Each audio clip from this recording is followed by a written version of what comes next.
Bat Family, and welcome to Holy BatCast, brought to you by Real Fans for Real Movies. You can visit our website, holybatcast.com, or find us all over social media as Holy BatCast. So that's Facebook, Twitter, X, Instagram, and YouTube. Just search for Holy BatCast and you will find us. If you're a big fan of the show and you want to support us in a more official way, you can do that on Patreon. You don't have to, no pressure, but you can go to patreon.com/holybatcast. And as always, I got to give a big shout out to our patrons. You guys rock, but I got to give a special shout out this week to our old pal, Ricky Garcia, who also goes on the socials as Ricky Wingding for Nightwing, like the Nightwing Wingdings. Anyway, Ricky Garcia, he has been on the show before. He has been part of our Bat family for years now, and Ricky upped his pledge, which was so unnecessary, but so sweet and so appreciated. So, Ricky, if you're out there listening, which I would hope you are, so one goes out to you, our little unofficial Nightwing. Thank you for all your support. Thanks for being part of our Bat family. And thank you again for continuing to support the show. That is awesome. So, Ricky, you rock. And so do all our patrons. You guys all rock. You're amazing and love you bunches. So thank you all for doing that. And if you don't do it, it's okay. I will never know. That's fine. But for those who have, y'all have a special place in my heart. We're also part of the Real Fans Podcast Network. You can check out all those shows at rf4rm.com. And as always, I'm your Bat host, Andy DiGenova.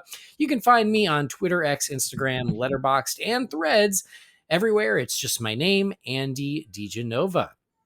This episode is what I like to refer to affectionately as one of our potpourri episodes, because we got a little bit of this and a little bit of that. We got a couple big news stories I want to chat about. Then I'm going to share with you my reaction with my lovely wife, Kathrynn, our reaction to going to Batman in concert last weekend. So I've got a little reaction for that. And we're going to do another episode of The Batman. That's right. We're keeping up with it, kind of, sort of. So look at us go. And joining me for all this fun, he's back. You know him. You love him. It's Jamie Drewley. How you doing, you big galoot? Hey, I'm just up here enjoying this wonderful spring-like weather that's probably only going to last for 2 more days, and then reality will come roaring back at us. But well, I'm afraid summer is pretty much in Florida. It was 80 degrees today and yesterday. Oh, I feel horrible for you. Really, you should. I'm not ready for it. Take your time. It was 60 degrees and sunshine today. In 2 days, it's going to be a frost warning, and bring your plants back inside and all that other wonderful stuff we get this time of year in the Midwest. So, man, I'll tell you, I kind of miss living in the Midwest, and there was always those couple days, like as winter was ending and spring was starting, where you got your first 55 or 58 degree day, and it might as well have been 78 and beautiful. And you're like, I'm rolling down the windows. It's 55. I'm turning up the music. Woo. And it was like this little light at the end of the tunnel. And I always remember getting super excited on those days. Yeah, absolutely. And we've had, in the last 2 weeks, I think we've had like 4 days that got north of 70. Hey. Yeah. So, oh, look at that. And we never really got a lot of snow this year, which was a delight for me. So, yay, global warming. I'm a big champion of global warming. Trying to get this stuff out of here. But it's like Drew Carey said, used to say in his stand-up, he's like, I'm standing outside with an aerosol can going, F the grandkids, I'm cold now. Exactly.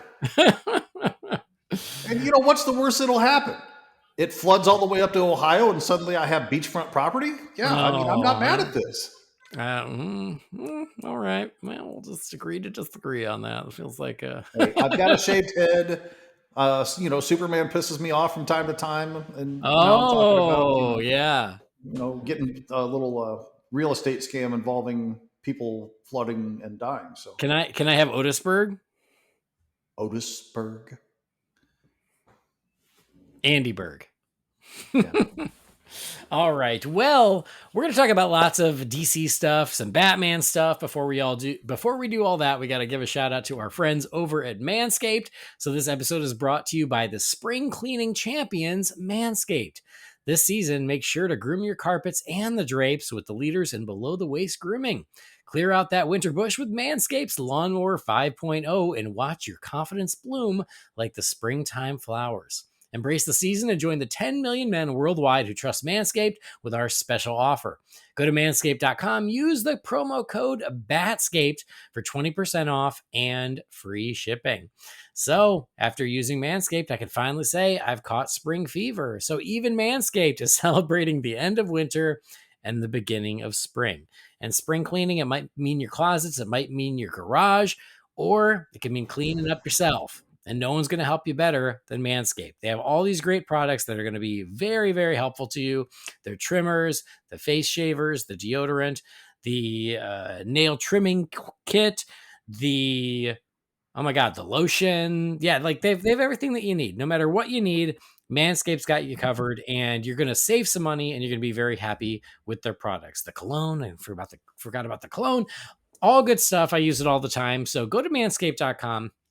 Use that promo code BATSCAPED for 20% off and free shipping. If you've got a beard, they have the Beard Hedger Pro Kit, which is very helpful. The Handyman Face Shaver, which I swear by. So again, tons of great stuff to up your grooming game over at Manscaped. And I want to give a big old thank you to everybody who's already gone to Manscaped, made a purchase. And I hope you all have been very happy with your products, because we certainly do appreciate you doing that. So go to manscaped.com, do a little looking for your spring cleaning. And if you're going to make a purchase, just use that promo code BATSCAPED, get the 20% off and the free shipping. And we would certainly appreciate that. So thanks, everybody. Anything you want to add to that, Jamie, before we get to the other stuff? I'm wearing Manscaped product right now, and I could not be more pleased with it. Perfect. I love it. Awesome. Well, we do have some fun DC news and some big-ish DC news this week to talk about, which is exciting. The first thing I want to talk about, because it pump the brakes, because I'm not keeping up on a lot of news. Is it exciting news, or is it exciting for the wrong reasons news? Because all of the above. Okay. So there's exciting positive news, there's exciting maybe negative news, but at least there's big news, and it's actually worth talking about. All right, well, let's talk about it. All right, so the first one is about Peacemaker. So relatively recently, we talked about Peacemaker. We talked about what DC projects would be going forward sooner than later. I think we even talked about where Blue Beetle might show up. I can't remember which episode that was. And I was like, I could see Blue Beetle showing up in Peacemaker, because I have a hunch Peacemaker is coming sooner than later. And now we have an answer. So Jennifer Holland, who plays Harcourt on Peacemaker, who also happens to be married to James Gunn, she did confirm on social media that Peacemaker starts production season 2 this summer. And so James Gunn confirmed it. James Gunn said, the source is kind of iffy, but this is true. John Cena also shared this on the Howard Stern show last week. To answer your follow-up questions, yes, we'll be shooting Superman and Peacemaker simultaneously. Yes, I've written all the episodes, but no, in the interest of getting the show out there, I won't be able to direct them all, only some. And yes, Waller is still happening, and Jeremy and Crystal are hard at work writing great stuff. But the schedule was impacted by the strikes, so it'll come after Peacemaker. And then there were some follow-up questions. This is all on Threads. James Gunn pretty much just hangs out on Threads, a little bit of Instagram, but mostly Threads. So there were some follow-up questions, and we got a couple extra little tidbits about that. So James Gunn said everything in Waller will take place after Peacemaker. And then he said that Peacemaker Season 1 won't be canon, but Peacemaker Season 2 will be canon to the new DCU, and it will all take place after Superman. And then recently, some, fans and people went, well, that's not confusing at all. And how are people going to understand that and all that? And here's what James Gunn said. He said, all the events didn't happen in the DCU. I mean, most do, but there are a few things outside the lines, so I can't say it's pure canon. So, a lot in there. Jamie, what are your initial thoughts? Well, so Peacemaker takes place after Superman. Did I catch that correctly? Season 2 takes place after Superman and is fully canon to the new DCU. So Season 1 is part of the DCEU, and so some things will not be canon. Okay. So, yeah, even I'm having a hard time keeping up with this. But so that leads me to believe if Superman comes out July of next year, then we won't see Peacemaker till probably August, September, whenever. I could totally see that. I could see it as like a nice little post Superman treat. September would make sense, right? Like, so the summer would have wrapped up and Superman would have had its run, and then they could drop Peacemaker. I could totally see that. My initial thought when you mentioned that season 1 would not be held as canon to the new universe, but season 2 was play it almost like a Deadpool kind of a joke where Cena like wakes up all of a sudden, is like, God, Ben Affleck is Batman. Who'd have thought? Or something like that, just to kind of set the pace of, hey, we're doing something different now, even though these are the same people here. Yeah. Yep. I could see something like that happening, because that's Gunn's sense of humor kind of falls along those lines. The show, even though it does have some pretty, solid emotional moments here and there, it doesn't go out of its way to take itself too seriously. So I could see something like that happening. But at any rate, I really enjoyed that first season way more than I expected to, because I thought I'd hate it. And I definitely am looking forward to seeing more. I would rather it be sooner than later, but yeah, when it gets here, I guess. Yeah, agreed with all of that. I do think that I'm excited that it's going into production so soon. I think that's really exciting because, like you, I really loved season 1 way more than I expected to either. It was great. And so I'm glad to hear that season 2 is ready to go. And it's also exciting to me that it will be part of the DCU. So we will get more DCU story and content post Superman, something to look forward to tide us over, because we don't know when the next true DCU movie will come after Superman. We don't know that yet, but at least we know Peacemaker will. So I'm excited about that. He had previously said that he had finished writing all the scripts. I'm sure he read them too, but he wrote them, then he read them.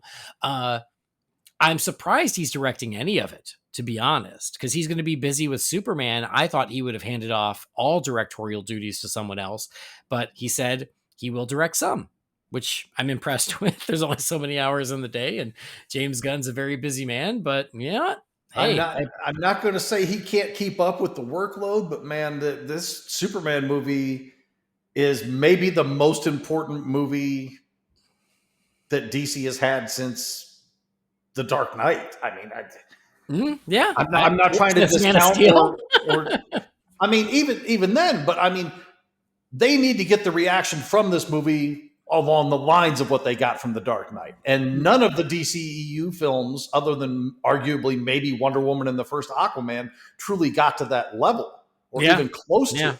Yeah. So I would say that it's super important that this one is a home run right out of the gates, so that we don't have stumbling blocks right from the start. I mean, obviously, the guy's a professional. He knows what he's doing. He makes quality stuff. Whether I like it or not is a debatable thing. But that's just more of a personal taste thing than it is. I think the guy truly makes bad movies. Okay, that's just usually his sense of humor can get to be too much for me at a point. But we've talked about that in the past. No reason to go down there again. But I mean, the guy's a professional. He knows what he's doing. He's been doing it for a long time. He does a good job. He makes quality content. So there's no reason for me to believe he can't do it, but I'm just a little concerned. Maybe your focus should be more on the movie than this show, but maybe there's a very good reason for it. Maybe there's important things that stem from the movie that carry over into the show that are related to where he can make a transition for directing one or the other, day by day, week by week, whatever. So I don't want to jump to conclusions with it. Sure. And I do agree with all that too. It's a lot to take on, but obviously he's looked at it and decided he can do it. I would not be shocked if he directs the season premiere and the season finale, because I feel like that often happens and things like that. I feel like even with season 1, that might have been the case. I can't remember for sure, but I think that's how it went, or something like that, where he kind of bookends the season. But if you look at it this way, Superman is in production. Principal photography for a movie like that, 4 to 5 months is about average. I don't know what their shooting schedule is, but 4 to 5 months feels like a safe bet. So that's March, April, May, June, July. They could be wrapping on Superman midsummer. All they said is Peacemaker starts production in summer. So it's also one of those things where after principal photography of Superman ends up, pre-production on Peacemaker will already be happening, and he can jump over there while the editors start their work and everyone starts their work on post-production on Superman. He can then go shoot some of Peacemaker and then bounce back and forth. But to Yeah, your that point, makes it sense. is a lot. It is a lot. But I respect his commitment to Peacemaker because it would be very easy to go, I ain't got time. But he's finding the time, and I appreciate that. I didn't talk to a lot of people, even normal everyday people, not like super DC geeks that I talked to that watched it. Like there's one guy I work with that, he watches all the superhero stuff, Marvel, DC. He has no skin in the game about which one's better or worse or anything like that. He just watches it because he's entertained by it, which to me is a much better mindset than having some kind of a war going on internally. But at any rate, he watched Peacemaker and we were talking about it. He's like, yeah, I really enjoyed it. There's some things I didn't necessarily love about it, but overall, I really like the show. So if normal everyday people, not geek circle people, are into this show, then obviously it must have been somewhat of a success for HBO Max to. And yes, I'm still going to call it that. I'm not just going to call it Max because his mama named him HBO Max. I'm calling him HBO Max. Anyway, yeah. I think I remember them saying it was the highest rated original for HBO Max. For DC or altogether? For a show. I swear I remember something like that, but also how many original shows were there for HBO Max? I don't know how long that list is. I wasn't paying that close attention, but there's more than you might think. Yeah, but I swear that was out there at a certain point. Well, I mean, technically speaking, the DC shows all classify as HBO Max originals. I guess so. Yeah. Harley Quinn, Titans, Doom Patrol. I don't think Stargirl or any of those other ones were. I think those are still classified as CWs versus HBO Max shows. But I mean, you get my point. I mean, that's not the only things they're making. There's plenty of other stuff they got going on too. Oh, sure. But anyway, it's cool. It'll be something to look forward to. And then as for the canon question, I feel like exactly like you do is in the premiere. You're thinking Deadpool. That makes sense. I was also thinking like a Basil exposition moment of like, hey, you can see, you can drive yourself crazy trying to explain all this. Best to just go along for the ride. Okay. Something like that where Peacemaker is silly enough and where breaking the fourth wall would not be completely out of line. It also could be something where it opens with a white Flash and we're in an altered universe, right? And they can blame the Flash or whatever. So there are certainly ways to do it where at the jump, they're going to make it clear of like, hey, some things have changed. Let's roll with it. How they choose to do that is up to them. James Gunn says he's had a great idea on how to make that clear. We'll see how that goes. I'll be very curious, but I'm less concerned about it being too confusing as far as canon goes, especially because yes, we had the Justice League cameos in the finale of Peacemaker season 1, which I still thought was really fun. Aside from that, it's mostly on its own anyway, right? Like you have to go a couple degrees away from Peacemaker through the Suicide Squad, through Waller, into the original Suicide Squad to connect it to the old DCEU. So I'm not as worried about it. I think that people will roll with it. So, and it'll be interesting to see how they address it. Well, he also said the same thing about the Suicide Squad not being a sequel, but more of like a soft reboot. And I never got that feeling from that movie. Granted, I've only seen it the one time, and I need to rectify that, and I know that, so please don't at me with it like you could anyway. But I don't know. Now that you kind of brought it up with the White Flash thing, the hysterical and correct way to handle this would be have them like wrapping up something that had to do with the first season in the first episode of season 2. And then all of a sudden there's like a loud crack and some lightning and Ezra Miller in the Flash costume comes running by and goes, "Where am I?" And he looks around and doesn't really recognize any of the people and goes, "Ah, damn it, I did it again," and then runs off. Right. Like that would be so perfect. Yeah. So perfect. Yeah, I love that. I think it's something like, and I do think it'll be something like that. It'll be sort of a jokey acknowledgement of, hey, the universe has changed. Now let's just move forward. And I would love to do it. I honestly think Ezra would do it because they seem to have a good sense of humor about stuff like this themselves. So who knows? It'll be interesting to see. But the point is, I'm not all that worried about it because it's Peacemaker. But anyway, in the grand scheme, I mean, again, no disrespect to the show, I truly enjoy it. I really like it, and I'm in most cases pretty much at the love level with it. But I don't hold this to the standard that I hold the movies to. So even though the connectivity may be there or the relation may be there, I just don't. Oh God, this is going to sound so dismissive, and I don't mean it to, but I don't know how else to say it. It's not as important to me. This one doesn't matter as much. Like the movies matter way more to me than this series does. Well, yeah, because it's Peacemaker. Exactly. That's sort of the point, right? So more on that as it develops, but I am looking forward to it, and I'm glad to hear that it's moving forward and they have a plan, and I think that's all really good stuff. Something else that's moving forward that we did not know about, but it's exciting. So when James Gunn made the announcement for the initial slate, he announced a lot of projects. But in there, or towards the end, and I don't remember if it was in response to a question from a fan or something, but basically he acknowledged these are many of the projects that we have planned, but these are not all of them. And so we always knew there were some unannounced projects that were waiting in the shadows, and we were going to learn about them when the time is right. Well, today we learned about one that is currently in development, and that is a Teen Titans live action film. Now, you remember when we did our Dream DC slates? Mm-hmm. I had a Teen Titans movie in there. So I'm very happy about this.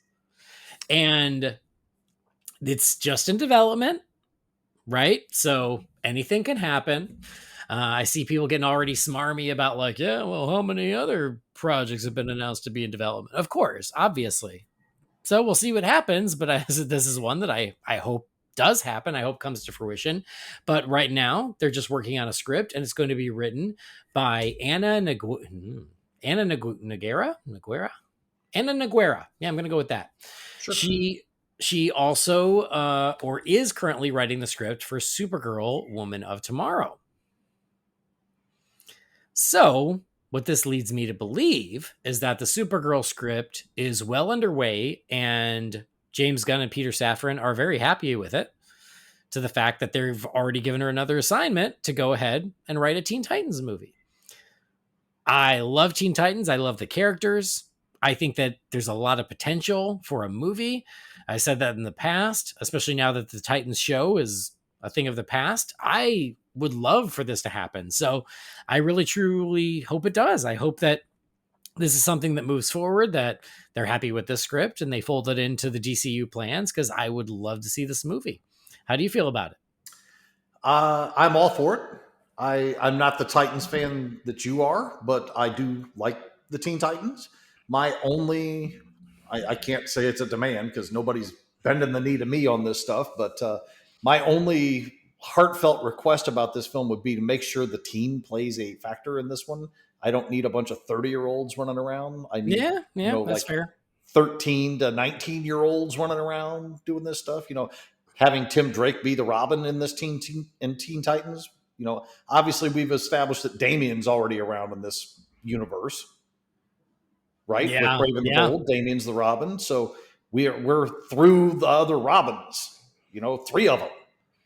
So there's no reason in the world we can't have a Nightwing, we can't have, a Red Hood, and we can't have a Tim Drake Robin who's in his late teens running this team. Yeah. But I wouldn't be like super mad. I'd just be disappointed because all the other Titan stuff that's not like Teen Titans Go or the old Teen Titans cartoon feels like it's leaned out of that teen element, and it's just more of the mature stuff, which is fine. But that's why we have a Justice League. I'd rather have the sidekicks. I'd rather have the sidekicks out here doing some stuff. Get a Kid Flash, get a true Robin, all that stuff. I just that's where my head is with it. I think that's a great point. I didn't really think of it in those terms, but you're right. That's the reason that Titans was Titans and not Teen Titans, is because they were mostly adults by the time that show happened. And so I think you bring up a good point, is make sure they are indeed Teen Titans. I also think there are a lot of ways they can go with this, and you've already hit on some of those. Is this going to be where they introduce Damian? Because Damian is now part of the Teen Titans, or has been recently, and I think he goes in and out, but that is not unprecedented. It allows you to introduce a Nightwing a previous Robin, a Nightwing running the Titans that also could have a Robin on the team, whether that's Damian or whether they use this, to your point, to have a Tim Drake or a Jason Todd, knowing that Damian will be in the Brave and the Bold.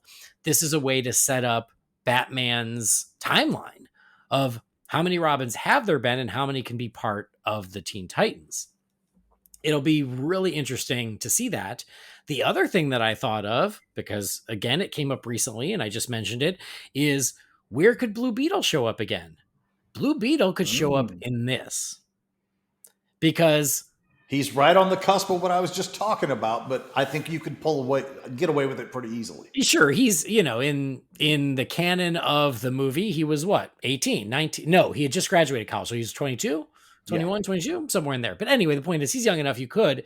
And also Blue Beetle has also been part of the Teen Titans on and off in the comics too. So there's precedent for that. So it is a way for you to incorporate some previous characters like Blue Beetle or to introduce new ones. There are a lot of options here. So it'll be very interesting to see what lineup they go with and how deep they go. I feel like there are some that are non-negotiable.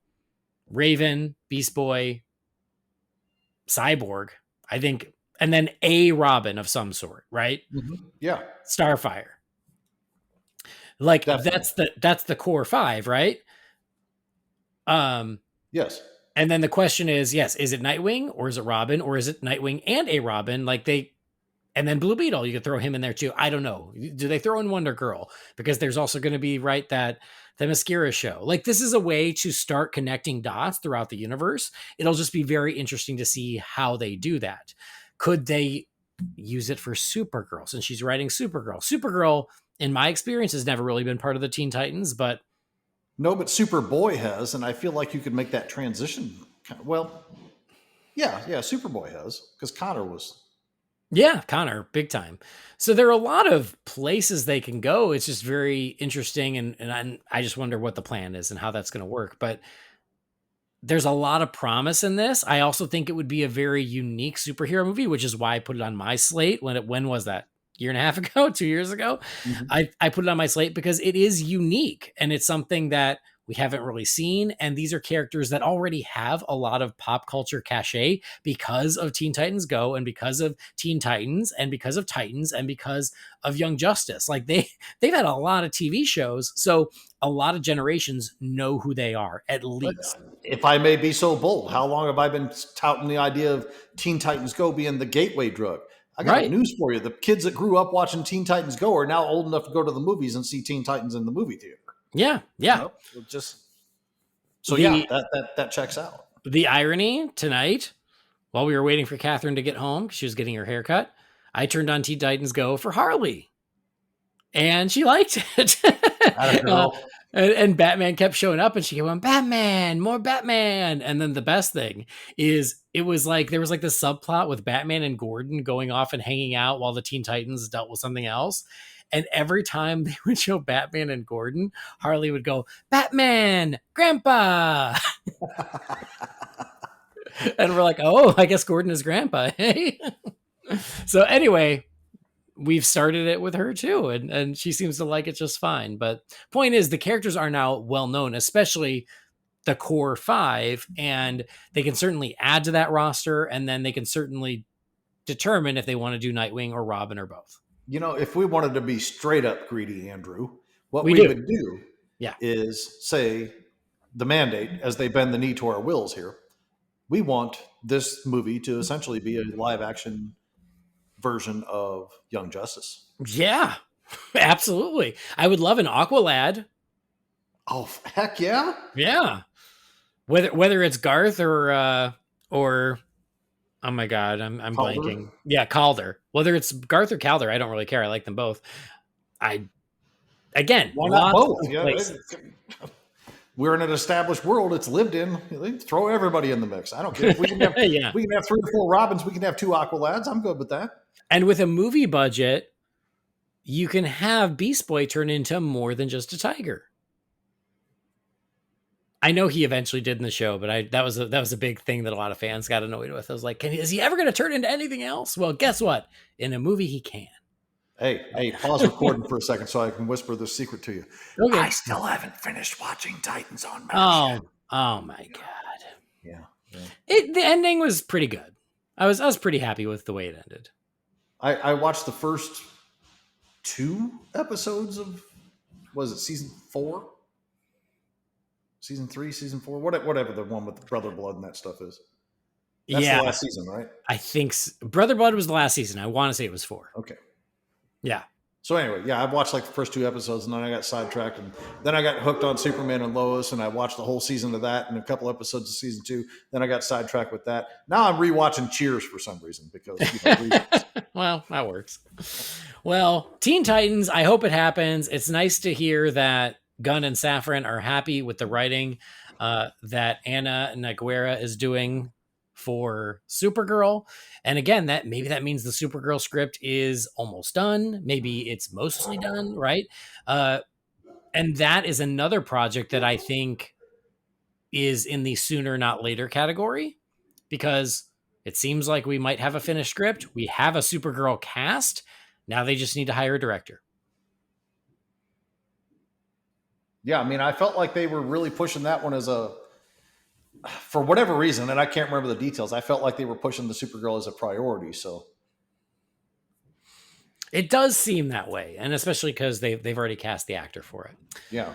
Well, Teen Titans, obviously we'll wait and see, but I'm still excited about it, and I reserve the right to be excited about it until it dies on the vine, and then I can be sad about it.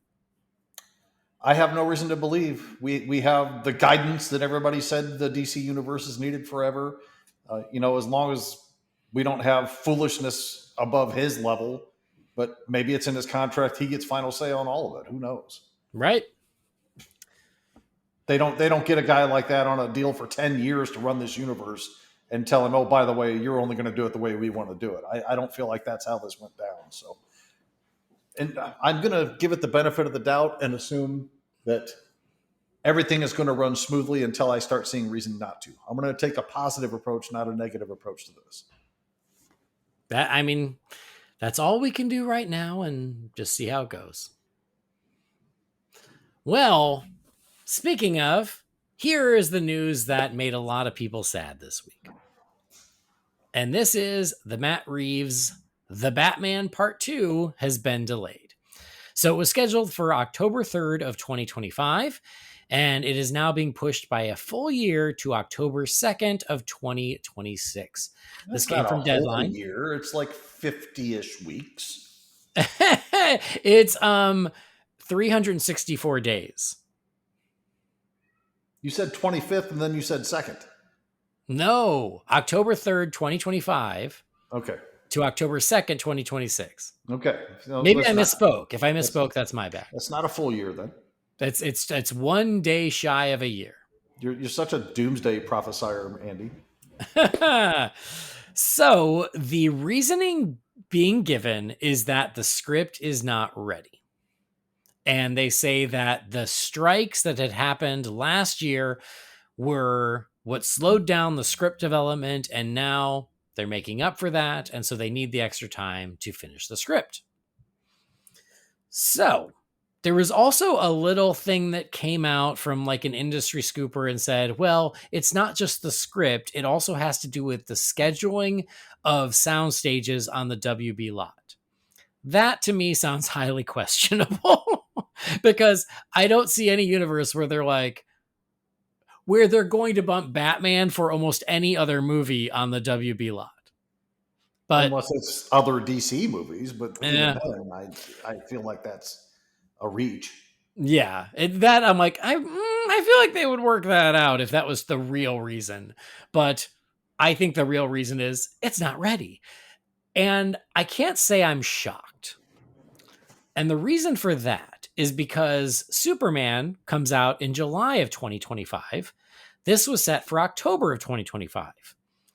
We got a lot of news leading up to the start of production on Superman. We got casting, we got updates, we got info. And then they started production a couple weeks ago. All set for July of 2025. We have heard nothing but bad rumors about the Batman Part 2. I think the one actual little nugget we got is that Barry Keoghan confirmed he would come back as the Joker, which is like, well, duh, of course. Other than that, there hadn't been new casting. It did not seem like they were in pre-production. There was really no news about the start of production for the Batman Part 2. And the release dates were only a couple months apart. So looking at where Superman had been and everything we had gotten up to the start of production for that, I did feel it was odd that we were hearing very little about Batman 2. So when I heard this, I was like, well, that kind of makes sense because it didn't feel like they were ready. It didn't feel like they were ramping up. But I want to hear what you think, Jamie. How do you feel about the Batman Part 2 being delayed a year? Oh, I'm sorry. A year minus 1 day. I apologize. God, stop being exaggerated. The angel and devil on my shoulder here are kind of saying the same thing in a different way. But, all this information that you just said about, production being ready and timing and everything else, that all makes sense. And I agree with that, because initially when you shared that with me in our messenger thing, I thought to myself, well, maybe it's just too close to the start of this new DC universe and the Batman movie for the DC universe won't be ready. And they don't want confusion to the general populace thinking that Pattinson's Batman is actually the Batman in this universe. So it kind of pushed it back in a way. But now that you've said all this other information about script not being ready and other things like that, maybe it's a blessing in disguise that it's not, because now it's going to forcibly push it a little further away. I mean, I don't feel like it's the worst thing not having that movie come out 3 months after Superman does. Yeah, no, I think that's valid. I think it would. I don't think it would necessarily hurt the returns on either one, but I do feel like some people are inevitably going to say when the next Batman movie comes out, "Hey, what happened to that Pattinson guy?" Mm-hmm. So I think having that movie come out and then Pattinson's Batman come out later, whenever. I don't even know what the scheduling for Brave and the Bold is, because I don't think that's been announced yet. But it is not, and I should point that out. Is I had a few people say, but I thought Brave and the Bold was coming out in 2026. But that was purely speculative. They never said that. And even so, if one comes out in, if that comes to fruition, that happens. If one comes out in April or May and the other comes out in October, I feel like that's enough space where people can adjust to it. Yeah. Obviously, you can't have them released within 30 or 60 days of each other. That might be a little bit. Why not? Let's watch the world burn. And Joker 3 a month later. Well, yeah. Well, so I don't know what to make of it. I mean, I'm not going to get into my whole feelings on that film again, because every few months I get a burr in my rear end to watch it, and I can't get myself to shift on my original feelings on the film. So apparently that's just where my rudder is stuck with that one.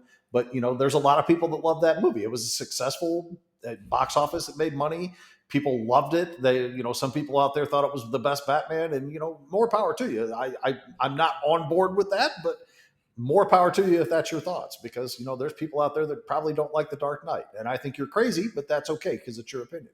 So I don't want anything bad to happen to this movie or this franchise or anything else. So I'm not at all saying that. I know you and Joe kind of had the conversation about it, a couple episodes back, and I don't at all want that to happen to this. I'm actually very interested to see where it goes from here. And I'm super interested in the Penguin show, because I'm a huge Colin Farrell fan and I loved him as the Penguin. So I'm very interested to see where the universe goes from here. But I would rather them take their time and have, what's that going to be? Almost a 4-year span at that point? 4.5, which I do want to touch on. Okay. That's a little thick. Yeah. But it's not insurmountable. I don't know. I wish it all the success in the world, and I hope it's great, and I hope I like it more than I like the first one. And I hope everybody that liked the first one likes the second one even more than they like the first one. But obviously, we got to wait 2.5 years to figure it out now. Yeah. So there's a lot to unpack here, or at least a lot to address, because we don't have a lot of information other than what is said here. So I guess the first thing is they say it's only because the script isn't ready. Do I think there is more at play than that? I do. Okay. So I'm going to interject right there and say the cynical side of me thinks Reeves has an idea where he wants this whole story to go. How can it take this long to write the script? So I will get on board with you that I do think there probably is more to it than just that. I think there is, because strikes or no strikes, it's been over 2 years since the release of the first one, which is a huge chunk of time. So, and it's not like he made another movie in between. I don't know what Reeves is doing. I don't know what he's up to. Maybe he's just really, really, really involved with the Penguin show. And so he's like, I'll deal with the Batman 2 after we finish the Penguin. But it just seems strange to me that you wouldn't have a script after 2 years. That's, I think, a little odd. So do I think there's more at play? I think there probably is. I don't know if and when we're going to find out what that is. But I also don't buy into some of the conspiracy theories out there that, oh, it's just going to get canceled. This is just a way to kick it down the road and kill it later, because why would you cancel it? The first one made over $700 million. Why would you cancel it? I believe it was WB's second biggest movie in the past 5 years after Barbie. That's nothing to shake your finger at. Right. And so, like, it would take a lot for you to not at least go through with part 2. And so to me, it just doesn't make any sense that they would kill it. But I do think there is some intention in spacing it out from Superman. By a full year and 3 months is a lot, but I do think there is something there about that. And I don't know why. And again, maybe it's all true. Maybe it's just, no, he just wants another year to work on the script. And if that's the case, so be it. But I do think that regardless of why it's happening, I think it will happen. I think the movie will come out. But I do think given an extra year certainly buys them time to figure out if they do want to make any adjustments. And I don't think that means canceling it, but I do think that means if the Penguin is a massive success, or if Brave and the Bold falls apart, or if Brave and the Bold gets fast tracked, like, I could see them using that time to make a decision whether it's, hey, Batman Part 2, that might be the end. Like, so write it in a way that it can be an end. Or maybe it's like, no, actually, we know that we want to keep going after that. So make sure we keep that in mind as we're writing it. And a lot of those answers, I don't think they have yet, because the DCU is still so early in its gestation. And so I feel like they've bought not only Matt Reeves some time to continue crafting what he wants to do, it buys everyone some time to make some decisions. And again, maybe that's conspiracy theorist, and I don't mean it to be, but I'm just like, God, like a whole year is pretty dramatic. And the other piece is what you just mentioned, is a 4.5 year gap between a first film and a second film is pretty hefty. 3 years tends to be the sweet spot. 2 years means they rushed it. 4 years means the director wanted to make another movie in between, like between The Dark Knight and The Dark Knight Rises. Nolan made Inception in between, so I took 4 years. Matt Reeves didn't make a movie right now. He's not making a movie right now. So 4.5 years is really extreme. And I don't think it will help, but it could hurt, because that's just a big gap, like it's a fine balance between striking while the iron is hot and not being too eager and coming out with it too quick. So, but like 4.5 years is it could be an extra obstacle. So those are my thoughts right now. It'll be really interesting to see how it develops. It'll be interesting to see if we get other news. But yeah, it's delaying it a year is very unexpected. And that's why I'm like, God, I just feel like there's more at play behind the scenes. I agree. I think there is something more to it than just that. You know way more about the inner workings of filmmaking and all that stuff than I do, but I know enough to know that it shouldn't take that long to get this movie made, because again, Reeves is pretty much writing it by himself, isn't he? I mean, no, he had partners in the first one, and I believe he Okay. brought back Okay. the same team. Okay. I mean, I understand writer's Unless strike. he's like, I need a 2-year break, and he took one, and in that case, more Well, power to him. and I hope he God enjoyed bless it. him if that's the case, because Right? take care Yeah. of you. That's the best way to be. But at the same time, I find it.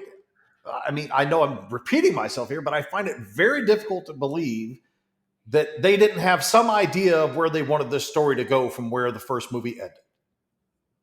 Right. Yeah. Whether they had it planned as a trilogy or they had it planned as, one grand story and they broke it into pieces or whatever. I can't believe that they didn't have enough. But, the article that you read said something about they needed to make adjustments or something like that to it. Maybe they're just the adjustment thing was my speculation. Okay, All they said is that the script was not in a good enough place, and that was delayed because of the writing strikes. Well, script not being in place means they have to make adjustments. I mean, that's just a logical deduction at that point. So maybe they're thinking they need to change a lot of things about it, not just a tweak here or there. Maybe they are rewriting the third act. Maybe they're adding or deleting characters.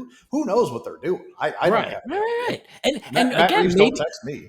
And again, maybe as the DCU is taking shape, and James Gunn and Andy Muschietti is like, well, you know what? We really want to tell this Riddler story. Could you pare back on the Riddler in the Batman Part 2? Or again, just guessing. Like, could there be some of that going on of like, hey, we're starting to shape Brave and the Bold. Here's what you have planned. Let's work together to make sure we're not stepping on each other's toes, and that will cause rewrites. See, that's a positive outlook. I like that. I don't know. Your guess is as good as mine, so I'm just here guessing, but it's all just potential things that could be happening, and we shall see. Time will tell. It's just very curious. 4.5 years, and I know this is kind of an exception more than it is a rule. 4.5 years won't cripple it because it took 36 years to get a sequel to Top Gun, was it? Yeah. So yeah, I think that's a special. I think that's a special circumstance, but yeah, sure. I was just thinking, when we talked about Aquaman and the Lost Kingdom, I think the 5-year gap between Aquaman and Aquaman and the Lost Kingdom, it did hurt it because some people had moved on by then. Not all, but some. And I think that you risk the same thing here. I believe that was more about the universe's circumstances than it was. And that too. Oh, sure. Sure. It was one element of many with that film. I'm just saying it didn't help it. And the same thing here, where it's like, at a certain point, you wait long enough, people will move on. Unless you're Avatar, then they come back. I still haven't watched that. It's pretty good. I liked it. But anyway, the point is, everybody was like, who cares anymore? And then we're all proven wrong. So that's because Cameron sold his soul to the devil. He did. But you know what? I think he got a good deal out of it. Seems to have. So the Batman Part 2, October 2nd of 2026, 4 years and 7 months, I think, after the release of the Batman. So it will be very interesting as the DCU develops to see and hear what are the plans for the Brave and the Bold, because I think that will indirectly help us to understand the chess game that they're playing over there. But for those who are sad and are like, I can't wait another year, at least the Penguin is coming. That'll be something that tides us over. And this also means I think we only get one DC movie in 2025, and that's Superman. That does seem to be the case. Which is sad, but in some ways it's kind of fun when it's like there's one big game in town that you can like focus all your excitement on. Well, I mean, there's a number of ways to look at that too. Can't miss you unless you're gone for a while. Yeah. So there you have it. The Batman Part 2 pushed a year to October of 2026. But before we know it, the Batman will be 5 years old. These Batman movies keep aging. And this year is the 35th anniversary of Batman, also known as Batman 89. And as part of the 35th anniversary celebration of Batman, there is Batman in Concert that's been making the rounds and touring, where a live orchestra is doing an accompaniment of Danny Elfman's score to the film. And last week, Kathrynn and I got to go here in Orlando to Batman in Concert. And I shared some of that stuff on the page, some photos, a little bit of video, both at the Facebook page and I think on the X account, all those places. It was awesome. I'll tell you that much. But it's Batman in Concert. So when we got home, it was awfully late. Harley was in bed. But Kathrynn and I did record a little bit of a review and our reactions to seeing Batman in Concert. And I want to share that with y'all now. So here it is, me and Kathrynn talking about Batman in Concert.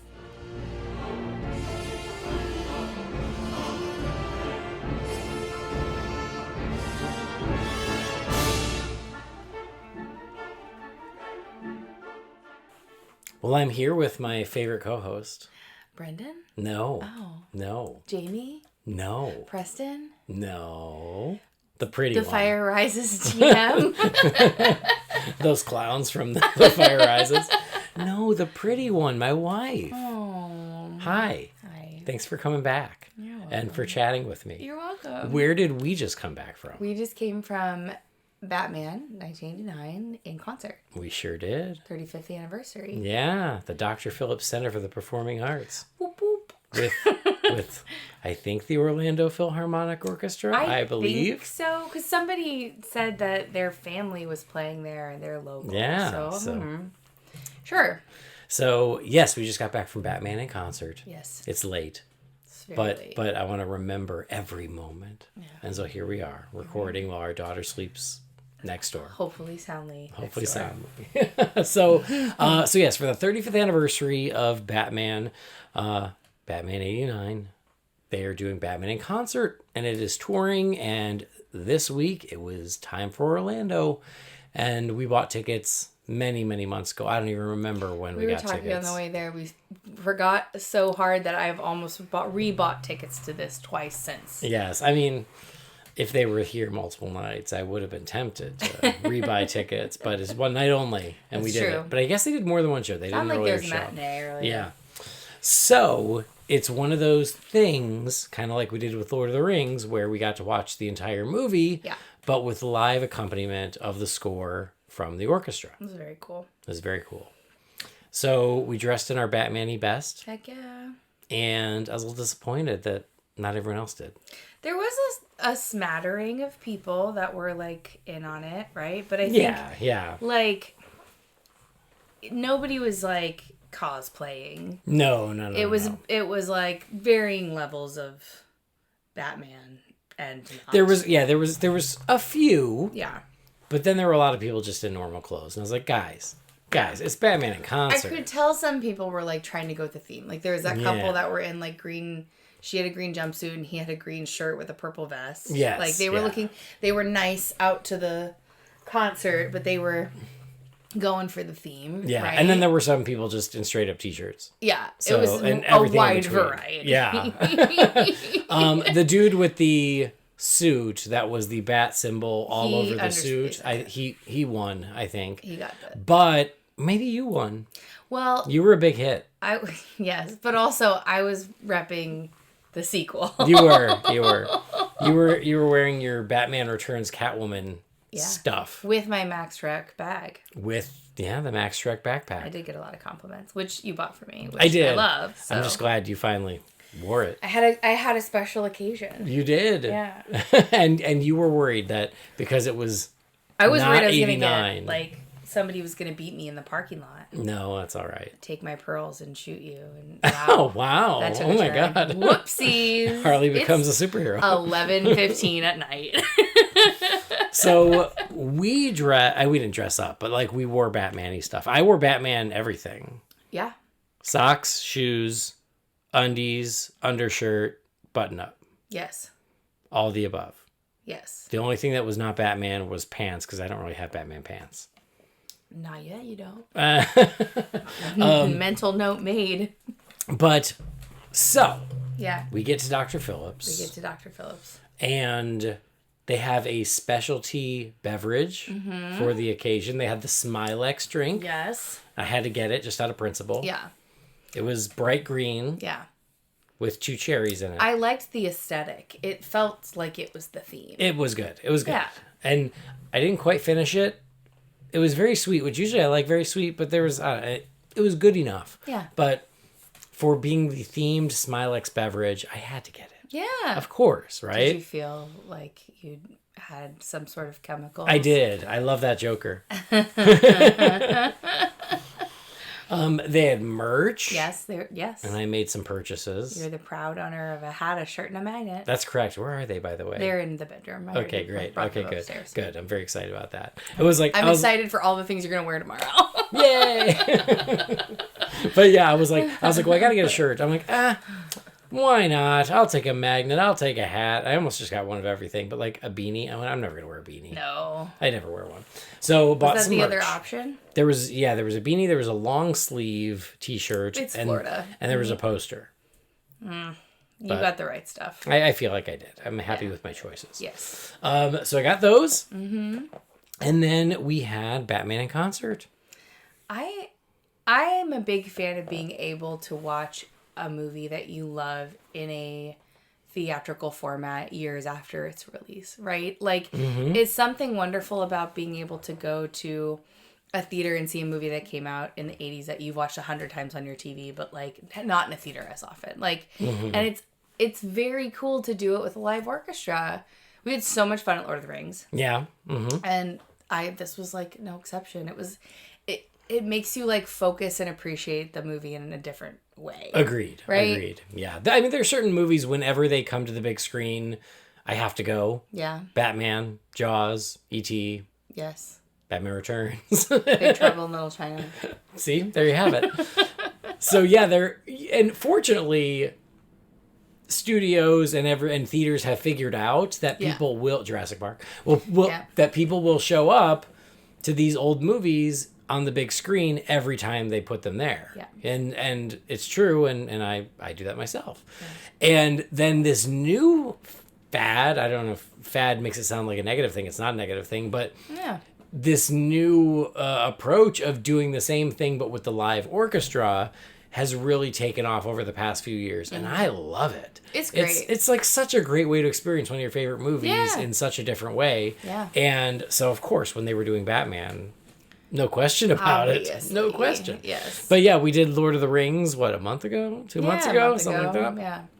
And that was amazing. And then, Batman, of course we were going to go. Danny Elfman's score is one of the greatest movie scores of all time. Yeah. Sorry, it is. Yes. Well, it was kind of like, it felt like whereas Lord of the Rings is this big epic thing, and you're so focused on the music. The music is amazing in Batman, but it's different. So there's these like cool, amazing moments where there's this great big piece of score and everybody's clapping, like right as you hear the initial theme. I was joking to you. I was like, that's my ringtone when I wake up in the morning. I love it. It's mine too. Yeah. So like our wake up ringtones. I mean, we set separate alarms, but both of us use the Danny Elfman Batman theme as our wake up. Yeah. So as soon as because it's like a perfect little yeah. quiet start and builds. Yes. As opposed to something that's like, blah, wake up. Yeah. You know, it's a gentle wake up. Yes, it is a gentle wake up. For my first of 7 alarms. but it's, yeah. Everybody applauded. It was amazing. It was. And you're right. There are certain points, because you're watching the movie, there are certain points where it's easy to forget that there is the live orchestra there. Right. Because you're watching the movie, and and there are times where the music isn't the star. It's just, below the action, and it sounds so close to the film that you forget to pay attention to it. But then you're right, there are these amazing musical moments in the film too where it really stood out and it was really awesome. It was really magical. And you're right, I think that started from the very beginning. Yeah. I've always been a huge fan of the opening credits of Batman anyway. I always said it's like an overture before a show. That's what the opening credits of Batman are, and that's truly what it was tonight. So you hear those first couple notes, you see the Warner Brothers logo, and those credits start. I was all in. Yep. I was all in. It was just beautiful, and I kept reminding myself to look away from the screen and watch the orchestra. Yeah. I know the movie, I know what's happening on screen, but I wanted to see and appreciate the orchestra and all the musicians, and It was amazing. They did a fantastic job. If you've never done something like this before, because I had not done this as many times as you had. I did not understand the format going in blind, right? Was Lord of the Rings the first time you'd done it?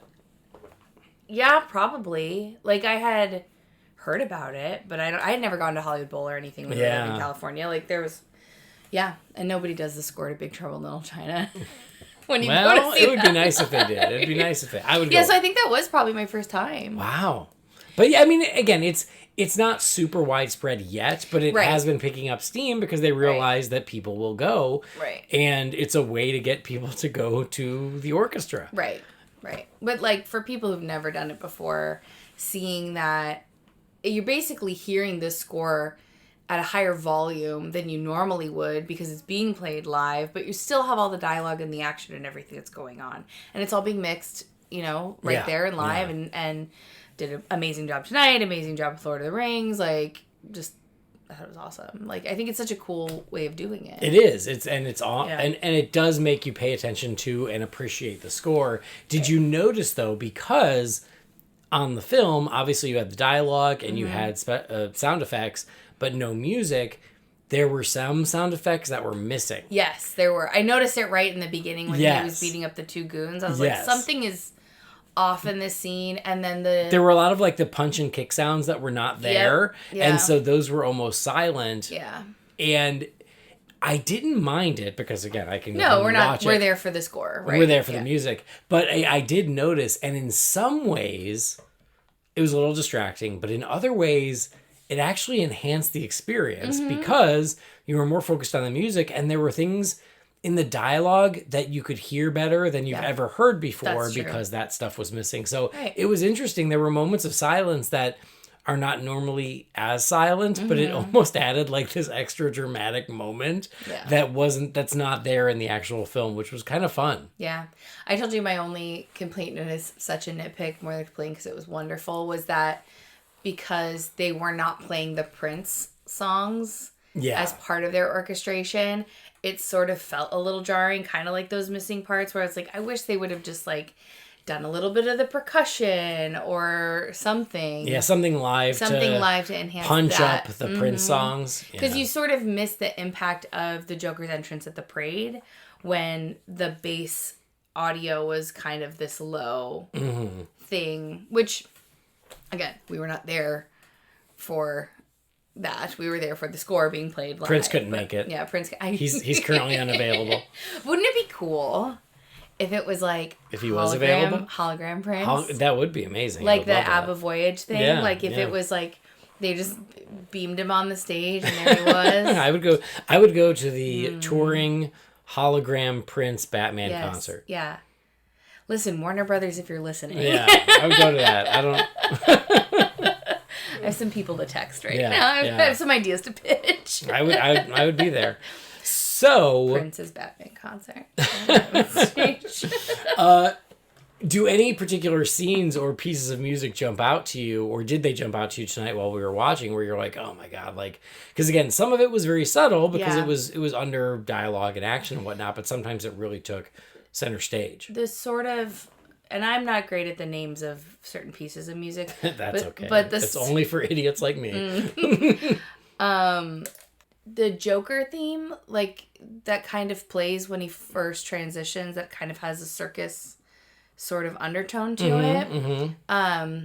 When he's transformed, after he's transformed, it's kind of like this, it has the classic dun dun dun dun dun dun dun, that's like the undertone of it. Yeah. I don't either. I didn't remember that, or it didn't impact me in the same way. I will say there were a few pieces that did sound slightly different than what you're used to hearing. So it was interesting. They almost had a little bit of a unique spin. They were still the same pieces, but being played live and in real time, some things did shift and change a bit. Yeah. I thought it was cool. It was, it was cool because again, it gave me a different appreciation for exactly. it. Right? It was something nice. It was something different. Because like hearing the main theme, obviously one of my favorite pieces of music, but it's like that was like hearing your favorite song being played live. Like that was like a cool experience in that way. But it didn't I've always appreciated that. My love for that is already very strong. This was like a totally different piece of music that I never really even appreciated before.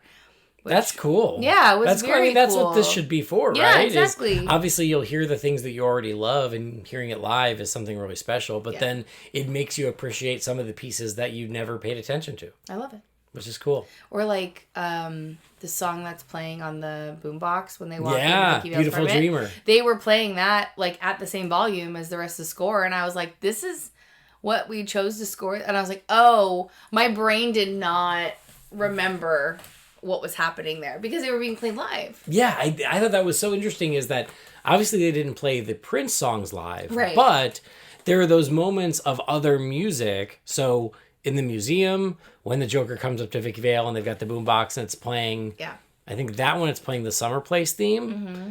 And then later in the apartment, it's playing Beautiful Dreamer. Yeah. But they actually played that live, which I was kind of surprised, but I thought that was neat cool. too. Yeah. And they even had to like cue up the timing exactly for when he turned the jukebox off, which was so fun. I don't know if you saw, so we were like a few rows back from the sound mixer and you could see what was the monitor that the conductor was seeing. Yes. That was really cool to understand that, like, because when we saw Lord of the Rings, I was like, how does he know? How does he know when to stop? Yeah. And do it exactly right and line up the music exactly perfectly? Because, like, sheet music doesn't explain what scene the movie is in. I know. The timing is so tricky. It's so cool, though. It's just, it was, like, just a series of, like, beeps and lines and passes and, like, timing. And it was just, like, a very cool thing. I love to see how stuff like that works. Yeah, that was very cool. Anyway. We did have an intermission. Yes. Which was interesting. Yeah.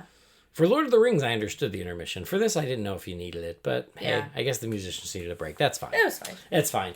And they chose to cut it right after the alley fight with where Vicky Vale is up on the roof and she's taking the photos and Batman fights the goons down in the alley. And then they go back to the Batmobile. And just as he goes, stop, and the Batmobile stops, it cut to black. And that was the choice for intermission. I knew that it was going to be somewhere in and around the museum sequence because that's dead center of the film. Right. And then it picked back up with them in the Batmobile driving towards the Batcave. Yeah. That is one of my favorite pieces of music from the score. Oh, yeah? It's called Descent into Mystery. Mm-hmm. It's amazing. Nerd. And, yeah, it's been said. I know I'm married. And so, but yeah, like, what a great... The actual cut is an interesting choice. I don't know if I love it or not, but the Descent into Mystery being the piece of music that plays after the intermission was a great way to just grab you and get you back in because... Man, that piece is awesome. That was one of the highlights. I wanted to pick up my phone and record it. They said no pictures, no video. I cheated a little bit with the end credits, but everyone did. I noticed people were leaving. I noticed people were pulling it I noticed out. at the end credits, people started getting up, and then other people were like, okay, well, I'm going to take my phone out and do this. But yeah, the Descent into Mystery moment was amazing. Yeah. The opening overture was amazing. Mm-hmm. I loved that. Another one of my favorite pieces is in the Axis Chemicals. Mm-hmm. That action scene. Yeah. That music is so like driving and percussive. Is that a word? I don't know. Yeah, sure. But it is now. And it has just a lot of like energy and ups and downs, and that was very cool to hear live. Yeah. So there were quite a few things like that where I really got sucked into the music of it. And then surprisingly, there's the Joker waltz music during the finale, during the cathedral. Yeah. When Joker's dancing with Vicky and Batman's fighting with the goons, there's that waltz music. And it's always there, but it was really there tonight. Yeah. Like it was much more powerful than I've ever heard it before. Mm-hmm. And I thought that was a nice surprise. Yeah. Yeah. It was great. So that was cool. 10 out of 10. Do it again. And then, of course, the final shot is one of my favorites. Yeah. Like that final heroic fanfare at the end with Batman standing against the sky with the bat signal in the sky. That's amazing. Mm-hmm. And then they did a full closing overture over the closing credits live. Yeah. Because in the actual movie, there is score in the credits, but at a certain point, it switches to a Prince song. Right. And here they didn't do that. They just did a full. I'm glad they didn't. I feel like the credits is such a cool opportunity to then focus back on the musicians. Yes, exactly. The same way with the opening credits and the closing credits, you're right. You get to focus on the music only and the orchestra only, and that's awesome. And pay your due to the performers who have been there that whole time playing for you. As people were like getting up to leave because it was the credits, I was like, no. No. Sit down. Yeah, this is not over. There are human beings right there playing this music. Sit down and enjoy it. We had some weird theater things happen tonight, but the experience of it was great. Yeah, that stuff. You know what? Those people can be miserable. I thought it was amazing. I had a great time, and I would do it all over again. Me too. Maybe in 3 years we'll do Batman Returns, and you can wear this outfit all over again. Yes. Be the star. Yes. So, an excellent evening. Yeah, good date night, babe. Good date night. Harley was hanging out with her friends here at home. She's having a great time. We got to go listen to and watch Batman. It was awesome.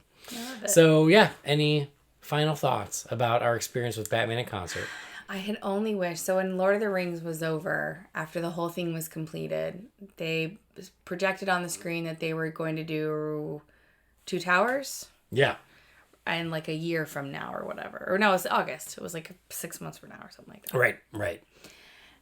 And I was waiting for, at the end of this, them to be like, Batman Returns, coming. And coming in 6 months. Yeah, let's do it again. But no, I hope more stuff like this comes to town because it was super fun. Yeah, we could keep an eye out for it. But it was absolutely worth it. It was so fun. And yeah, it's one of my favorite movies of all time. Yep. One of my favorite film scores of all time.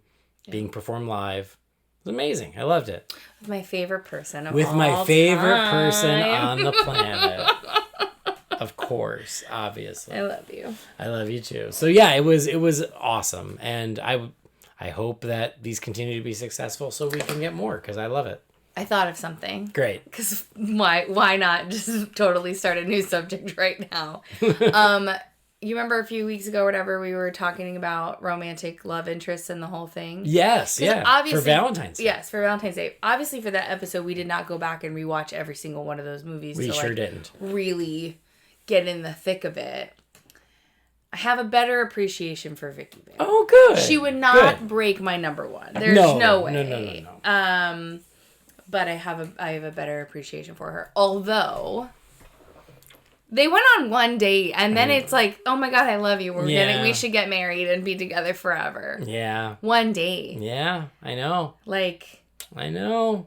It's like, come on, girl. Slow down, girl. Slow your roll. Yep. If he ghosts you, take the hint. Like the morning after, and she's like, you should come over to my place later. And he's like, I don't know. I'm like, take a hint, girl.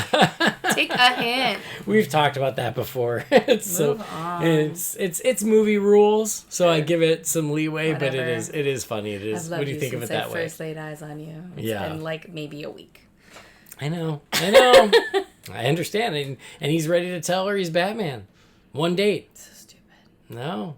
Needs to be more. But you're right.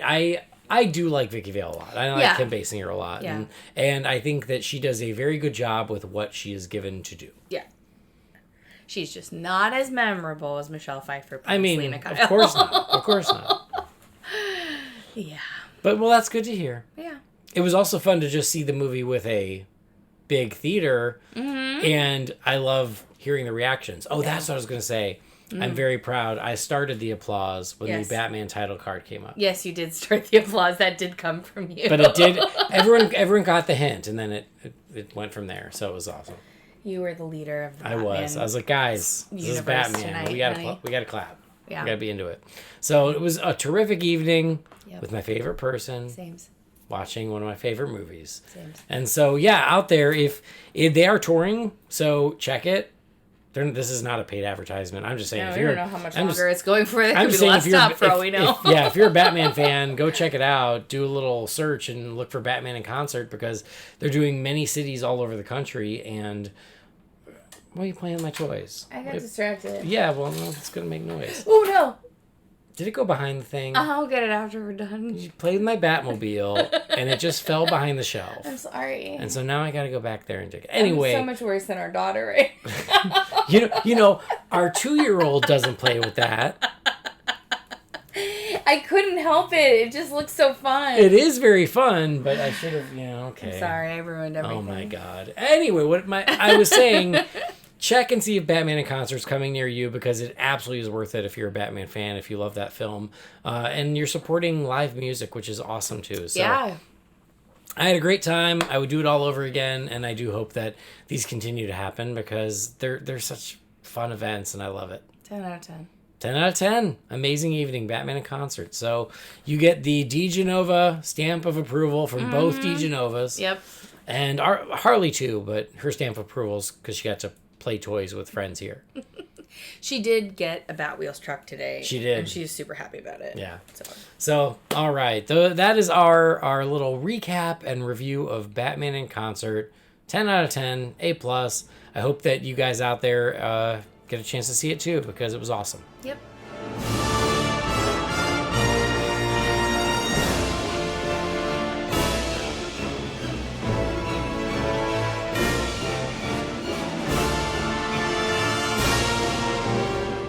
Very cool.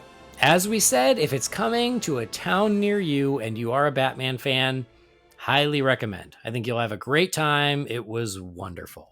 I would go, but I'm a little concerned that Batman's singing voice in person won't be as good as it would on TV or something.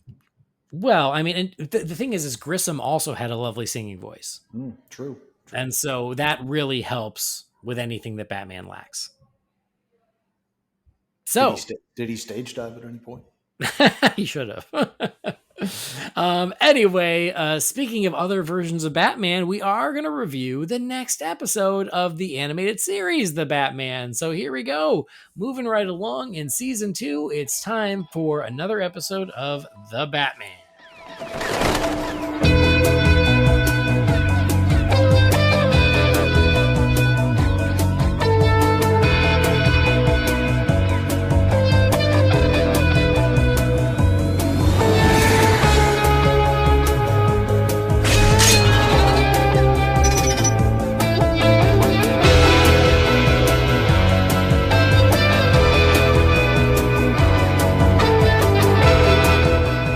Last time we did Rag Dolls to Riches, so this time it's The Butler Did It. That's season 2, episode 10, and this one is written by Brandon Vietti, and I think it's written by Alex Van Dyne, directed by Brandon Vietti. It aired on August 20th of 2005. So Alfred has been having nightmares, and in his nightmares he is stealing from Bruce. And he wakes up very upset, and he wakes up in his clothes, in his butler clothes. So he knows that something's going wonky. And it turns out he's not the only butler in Gotham doing this. There are other butlers stealing from their rich bosses, masters, friends, whatever, stealing from them and bringing it all to some mysterious villain. We learn out this mysterious villain's name is Spellbinder. Spellbinder is sort of a hypnotic villain. I think this is the first time we've ever met him.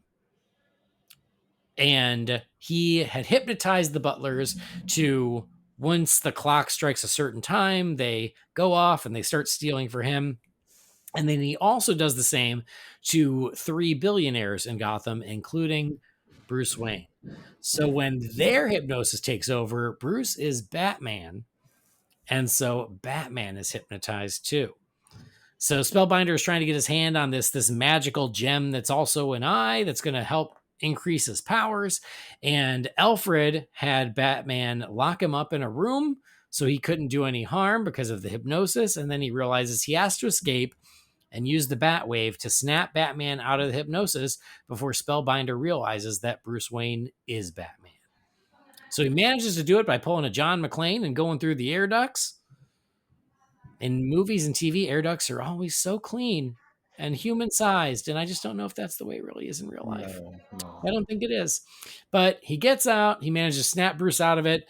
Batman defeats Spellbinder, keeps that powerful gem in the Batcave, so it's safe, but also manages to donate to charity, and Spellbinder is put away. And so that's the Butler Did It. Jamie, what'd you think? I think I wish you would have saved this for an episode that Brendan was on. Okay. I was not in love with this episode. I feel like this was a big step back. I feel like the last few episodes of the show have been pretty solid overall. I feel like they've been pretty entertaining, and I feel like this one, points to anybody who ever tries to create a new Batman villain, because that can be it can be a great thing, or it can be a really polarizing thing. And in this case, it just didn't work for me. I didn't care for Spellbinder. I don't know if there's comic precedent for him. If there is, I've never read a comic book with Spellbinder in it that I can recall. But there were a couple moments that I got a kick out of, maybe for the right reasons, maybe not. But overall, I felt a little meh about this one. I couldn't get into it. So I just confirmed something that I thought I remembered, and that is Spellbinder was also a villain in Batman Beyond. So when I saw the description and I saw the villain was Spellbinder, I was like, oh yeah, I know Spellbinder. And then when I saw him in the episode, I was like, wait, I don't know him. Why do I think I know him? And it's because of Batman Beyond. There's a Spellbinder in Batman Beyond. I don't remember that. Oh, and according to Wikipedia, it is the name of 4 fictional DC supervillains. So there you go. It's been used multiple times. I think I liked it maybe a little more than you, but not by much. Season 2 has been really good. I even really liked the last episode with Ragdoll and Catwoman. This one, that one was fun. Right. It was fun. Good.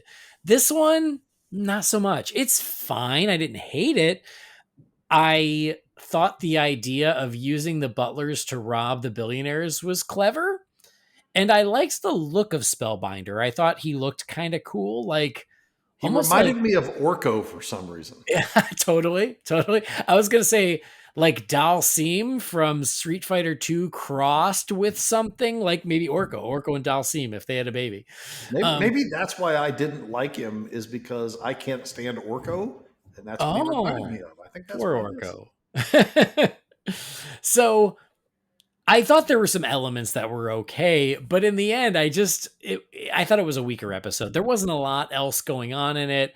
I wasn't all that invested. There was some nice animation, which this show does tend to have, so that was good. But yeah, I just thought it was a pretty average episode. And also, like, we learn nothing about Spellbinder. We don't know who he is, where he came from, why he has powers. He just is. And I had a similar nitpick with Ragdoll, but I liked Ragdoll so much more than I liked Spellbinder. Ragdoll felt more like a character. Spellbinder didn't feel like... Yeah, you're right. He didn't make that much of an impression. Again, I thought his look was neat, but yeah, he just didn't do it for me.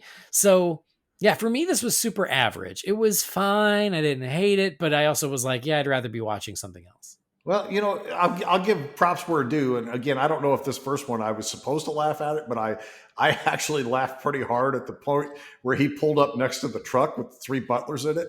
And he said something like, hey, pull over. And they just all simultaneously look over at him with that zombied out look in their face. Yeah. And then like stare at him for a second and then look back straight again in unison. I don't know why that tickled my funny bone, but I got a huge laugh out of that. Yeah. Okay. Ridiculous. But and the other thing I want to give a shout out to is, you mentioned how good the animation was. Here's how good the animation is. The part where Alfred climbs out on the roof and it has like that bird's eye shot down of like him like dangling over the edge to that big drop gave me just a little bit of vertigo. Dude, me too. I swear to God. Thank you for bringing that up, because I can have a hard time with heights. And yes, I felt exactly the same way. And the fact that it was animated means they did their job. How do you ride that many roller coasters and you have a hard time with heights? Because I'm contained.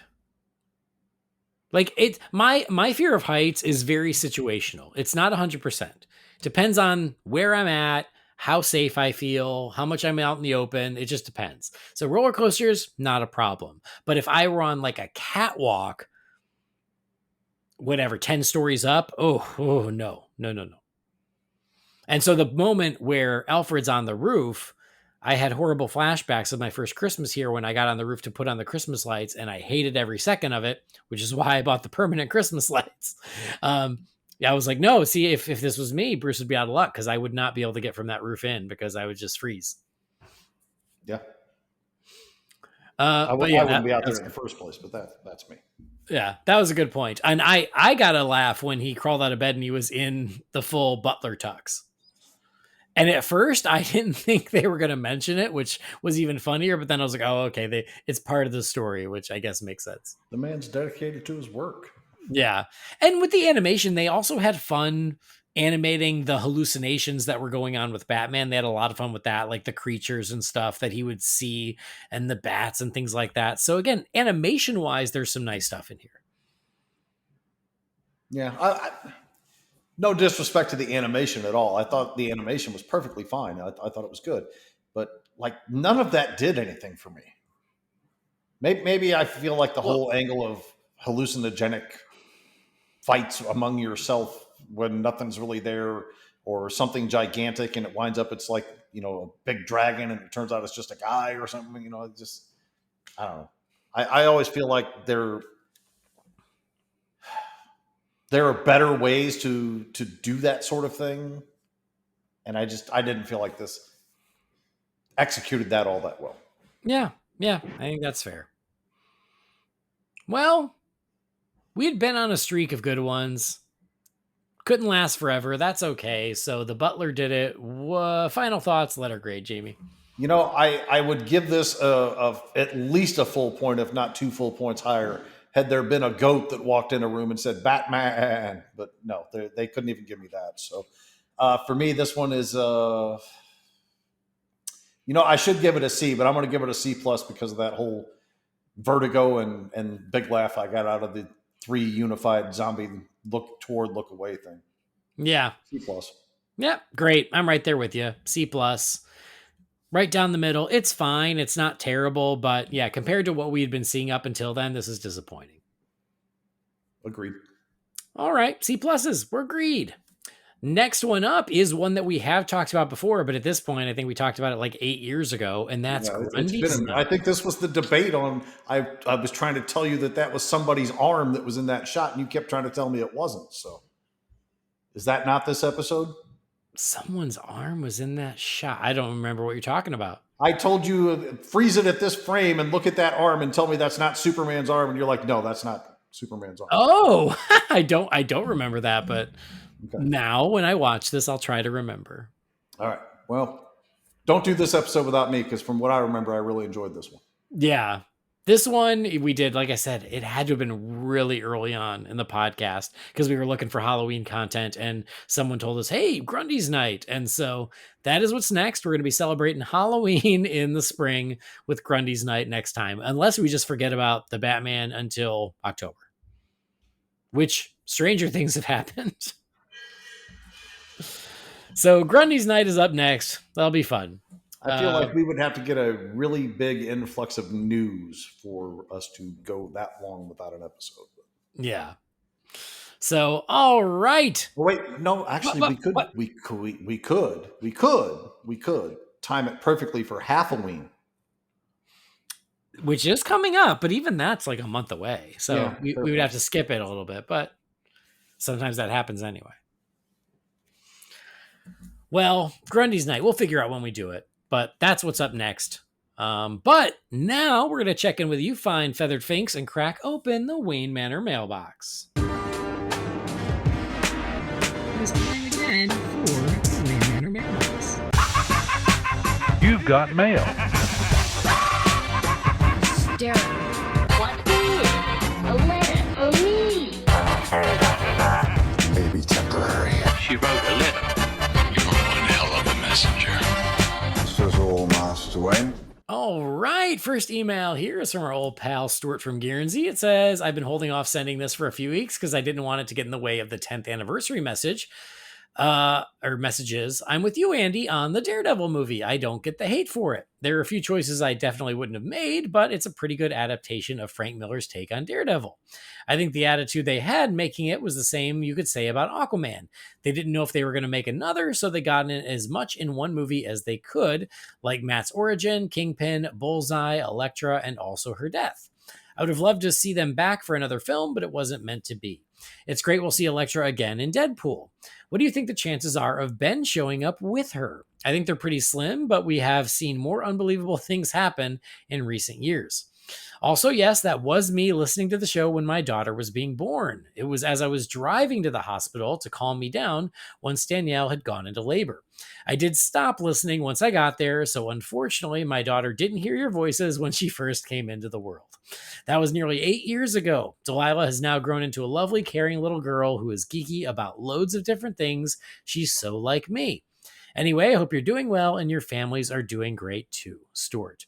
Thanks, Stuart. Always good to hear from you. And yes, you also sent a nice 10th anniversary message. And yeah, I was like, I'm pretty sure Stuart had emailed us saying he listened to us on the way to his daughter's birth. And see, sometimes I remember things. This time I was right. You're getting up there in age, though, so that ain't going to last much longer. I still have those moments. Oh my God. What did I earlier? I couldn't think of Calder. So, Anyway, Stuart, I'm glad that you also like the Daredevil movie. I love the Daredevil movie. I don't get the hate. I really like it. I've been meaning to rewatch it. I agree with you. Who else likes the Daredevil movie? Good. Yeah, I really love it. And not even as a guilty pleasure. I just love it. And I've been meaning to rewatch it. So I agree with your points here. Is it confirmed we'll see Elektra in Deadpool, or is that just speculation? I don't know, but if we're talking about Jennifer Garner, this will be the first Deadpool movie you get my ass in a theater to see. Well, it'll be interesting to see who shows up. I don't remember if that was confirmed or not, but there's going to be a lot of fun surprises. I think that would be cool. I think the chances of Ben showing up are pretty slim, but also kind of like we were saying earlier about Ezra Miller and John Cena, is Ben tends to have a sense of humor about himself and about his past. And so I think he would be open to it, especially because he and Jennifer Garner are still close, even though they're not married anymore. So I don't know. It's never say never, but I'm not holding my breath. I feel like if he was going to do it, it might just be one of those things where he's walking down the street with the glasses and his stick. Not even in costume. And Dunkin' Donuts. Of course. The little walking stick in one hand and a little case of Munchkins in the other. That works. And one more time. And I've said this for 21 years ago that movie came out, I think it was. One more time for the cheap seats. Okay. Ready? Michael Clark Duncan as Kingpin was inspired casting. Agreed. I loved him. I thought he was loved awesome. him as Kingpin. Yep. There's a lot to like about that movie, in my opinion. All right. Well, I'm glad that we're not totally alone. Next message is from Weston Craig. It says, hey, sorry, this is a long email, but maybe it will be interesting. A little bit of background. I used to be religious, but now I'm not. Back when I went on a 2-year mission for my church from 2014 to 2016. As part of the rules while I was doing it, I wasn't allowed to read books or watch movies or TV for that entire time unless it was published by the church. We also didn't rewatch old movies or read any old books or watch the news. So essentially, I didn't participate in pop culture from June of 2014 to June of 2016.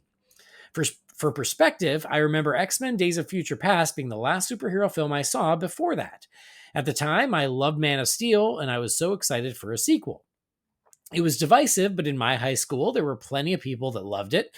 I remember hearing rumors of a Batman-Superman movie before I left. Cut to June of 2016 when I got back. I had missed BVS and all the build-up to it and the fallout. I ended up having this Charlton Heston Planet of the Apes moment coming back to DC fandom thinking, what the hell happened while I was gone? Why is everyone so upset and arguing about DC movies? This podcast has been a great way to get to experience that time period I missed vicariously through your reactions and opinions. So my question is this. What was the biggest reveal or piece of news leading up to BVS that generated the most hype for you?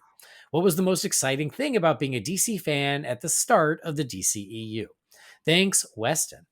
Thank you, Weston. And wow, that is a journey. And that is, God, I couldn't imagine total media blackout for 2 years. That's a lot. So yeah, you did miss you missed quite a ride. Probably in there. reduce the stress, I would imagine. I mean, not having to be on right? social media and stuff. But Yeah, it could have been. So yeah, it could have been stressful for other reasons too. So Sure. So yeah, you did miss a lot, but I think by going back and listening to old episodes, hopefully you filled in the gaps. So thank you for sharing that. So interesting. But the question, Jamie, what was the biggest reveal at the beginning of BVS and the start of the DCEU that was the most exciting, that got you the most hyped up? I'd have to say Wonder Woman. I mean, I would love to acknowledge Ben Affleck as Batman because I never had an issue with that. But I really feel like the hype wagon for me was all about Wonder Woman being in that movie because I was like, man, Wonder Woman, So that was a huge, huge, huge deal for me. Yeah. I think for me, it was the first photo of Ben in the Batsuit next to the Batmobile. Because we did a whole episode way back then with my friends Brian Crosby and Jamie Magoo. We spent the whole day at work, not doing work, and just geeking out about this new picture of Batman. And we did a whole episode on it, and we zoomed in on it, and we lightened it, and we were looking at the details. And I don't think any photo has been more meticulously dissected. Maybe the MacGruber video. MacGruber video, is that it? No, whatever that. What's the JFK video? Fruiter. Yeah, that one. The Magruder. Anyway, maybe that one was looked over a little more than the first Batfleck photo, but not by much. So no, because I feel like if the Zapruder film would have been on the internet like in the following days after Kennedy's assassination, then yeah, I definitely think that would have won. But since the internet did exist with the Affleck photo, then definitely. Way Batfleck. Okay, great. Batfleck. The MacGruber. Sorry, anyway. So yeah, that was one because not only were we like, oh, this is what the new Batman's going to look like, and it's Ben, and he looks amazing, but this is also the car, and we really, man, that was so exciting. It was such an exciting time, and then, yeah, I think to your point, Jamie, as we got closer and closer to release, and we knew Wonder Woman was going to be it. I mean, that Wonder Woman reveal photo, I was super psyched about. So there was a lot thing too, wasn't it? Yeah, that was Comic-Con. Yeah. There was a lot. And that first Comic-Con trailer also blew my mind. So it was a very exciting time until the movie came out and then it was less so. Fun fact, I just rewatched it the other day for whatever. I don't even remember why I had it on, but I think I put it on for background noise for some reason. And then of course, 15 minutes into the movie, I'm like, of course, I have to watch the whole beginning sequence with Beautiful Lie playing. And, I think the opening credits were so awesome in that film. But then I was trying to do some work or stuff. And then 15 minutes later, I'm like, oh, no, screw this. I want to watch this movie. And I sat down and watched it. So, yeah, I still love that movie. I know. So do I. Honestly, over the past few episodes when we've looked back at the DCEU and stuff, I've been in the mood to do a full rewatch. I can't find the time, my friend. I just can't find the time, but I would love it. Kids take that away from you, Indeed they do. But let me tell you how many times I've watched Frozen now. So many times. All right. Next email is from Mike Jameson. It says, holy tear ducts, Andy. I just finished listening to the 10th anniversary show, and well, it's getting a little dusty in here. Just as all of you have gone through life-altering events over the course of the podcast, I'm sure many, if not all of your listeners have as well. Hell, I was inspired to not only guest on a podcast, but start a few of my own, in part because of Holy BatCast. I'm just grateful I got to go through those events, being able to listen to you, Brendan, Jamie, and many others, and use you all as an escape from the everyday world. I truly feel I've become a better person and have joined a community filled with great fans and even greater people. Thanks for the 10 years. Sorry for the long email, and bat hangers for life. Here's to 40 or 50 more. Happy anniversary, Mike Jameson. Thanks, Mike. Thank you so much, Mike, and appreciate the 10th anniversary message. That's awesome. Glad that we've been able to entertain and inspire you for however many years you've been listening. I don't know if it's been all 10. It seems like maybe it has, which is awesome. And yeah, bat hangers for life. Everybody agrees except for Jamie. Because that's not what. Oh, God, no. Stop. You want to know a secret, Jamie?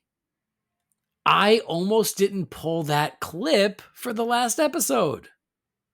It completely escaped me. I didn't even think about it until like I think it was the episode before. It was when I recorded with Joe. We got an email that mentioned bat hangers. I was like, oh my God, yes, bat hangers, duh. But if that email hadn't come through, I would have completely forgotten to pull that. Well, track down who sent that email because I want to have some words with them now. It was funny. All right. Next email is from Justin.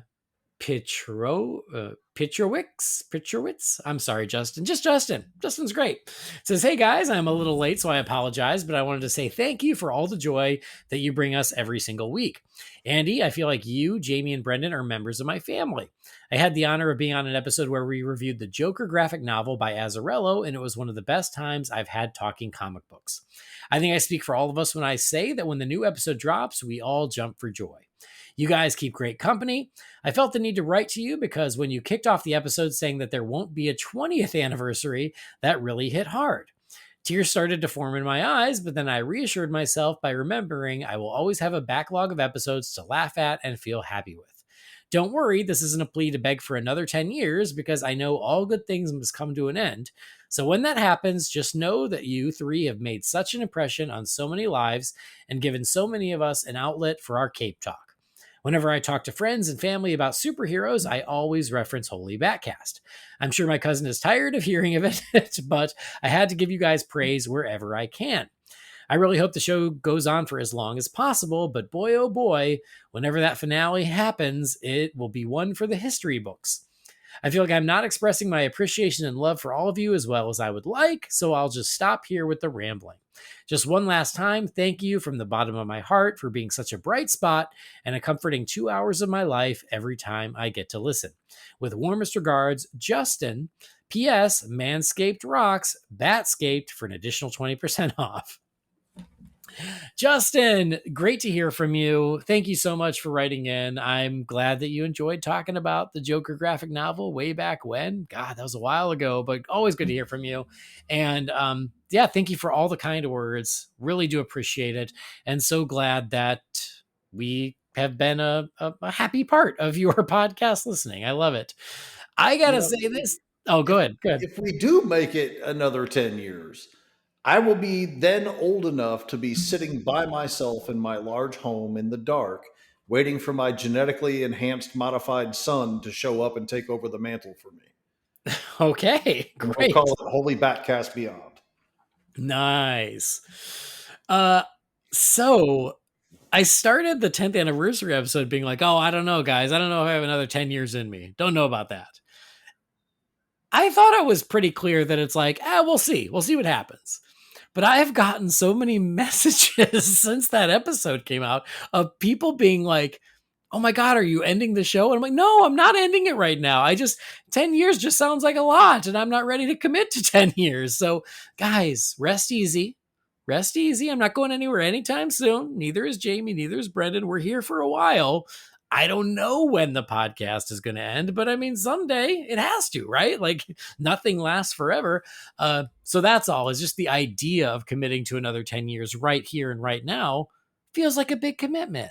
Yeah, we're not under contract here. Right. We're still doing this for fun, guys. But it doesn't mean like, oh no, we're shutting it down in a month. So no, you got time.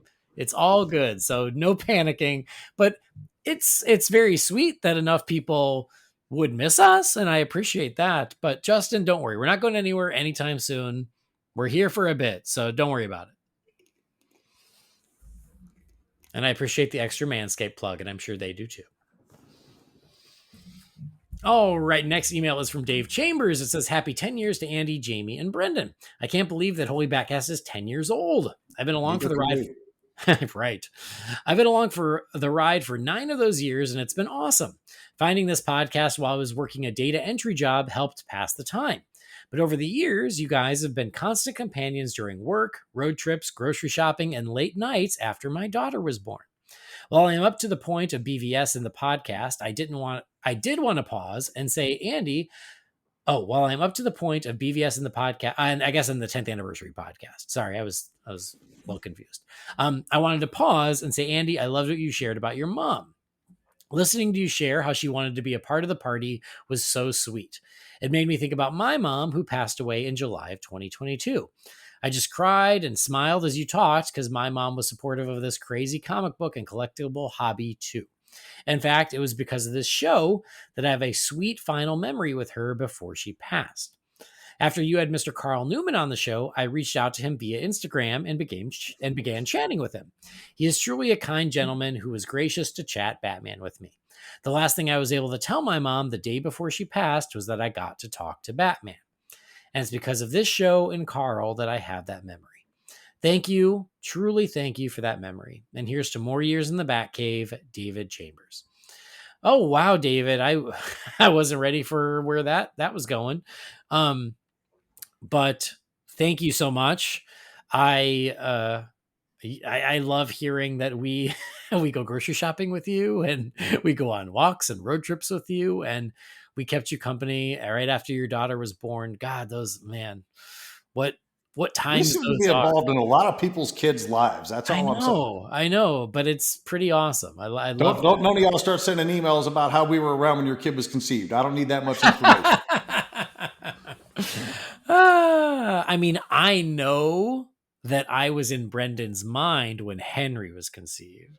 Well, I mean, that just goes without saying. That's close enough. And David, thank you for sharing that story about your mom. That's very cool. I mean, I'm sorry that you lost her too. Having, I mean, both Jamie and I have lost our mothers now, so we totally know how devastating that is. But I'm glad that the memories of my mom helped you celebrate and think back on the memories of your mom, and how cool that because of our show, yeah, you reached out to Carl, and like we said on the show, and like you said, he's just such a sweet guy and so willing to talk to fans. And because of that, you got to tell your mom that. I just think that's a beautiful story and a beautiful memory. And I'm floored by that, and I love it. So thank you so much for telling us that. I really love it. Absolutely. The memories with your parents are something that just stick with you for your entire life. So my mother passed away, gosh, 24, about 20, little over 23 years ago. It was about just after Thanksgiving of 2000. And so, my kids, my daughters weren't born until 2005, my son not till 2008. So they unfortunately didn't get to know her, but because of all the memories of her that I am able to share with them, I feel like in some way they at least knew Grandma Becky. So, Yeah. that those memories are important for those kind of reasons, if for nothing else. Obviously they mean a lot to us personally, but also sharing them with the next generation down, and my kids grew up constantly asking me questions of what Grandma Becky liked. What was her favorite food? What movies did she watch? All that kind of stuff. And that makes you start strolling down memory lane thinking about that stuff. And, it's the memories are important. They're very important. Yeah. I tell you, I wrestle with that with Harley, because fortunately my parents got to meet Harley and love Harley, but Harley's not going to remember them. Right. And so what I did is I got the best picture my dad has of holding Harley, and he's kissing her on the head. And I got the picture of my mom holding her when she was a newborn, and then holding her just a couple of months before she passed. And I put those out, and they're out on the, on our big, there's a shelving unit in our dining room, and I put them right out there because I want Harley to grow up seeing those pictures. And I want those to be the pictures she has in her head of her grandpa Tom and her grandma Patty, because she's not going to get to know them, but at least she'll have those images of them loving her, Absolutely. But that's a tangent, but it just had me think of that because, yeah, I your kids didn't get to know your mom, and you do everything you can to keep their memory alive and share those memories with your kids, so that way they live on that way. Yeah. And, I was kind of trying to keep this out of public because I'm not looking for an outpouring or anything like that. So, but my father just passed away a couple of months ago, and it was not necessarily unexpected. He'd been kind of going downhill for a while, but my father and I bonded from basically the time I was about 4 or 5 years old until just a few years ago, we went to the movies together a lot. Like my passion for movies comes from my dad.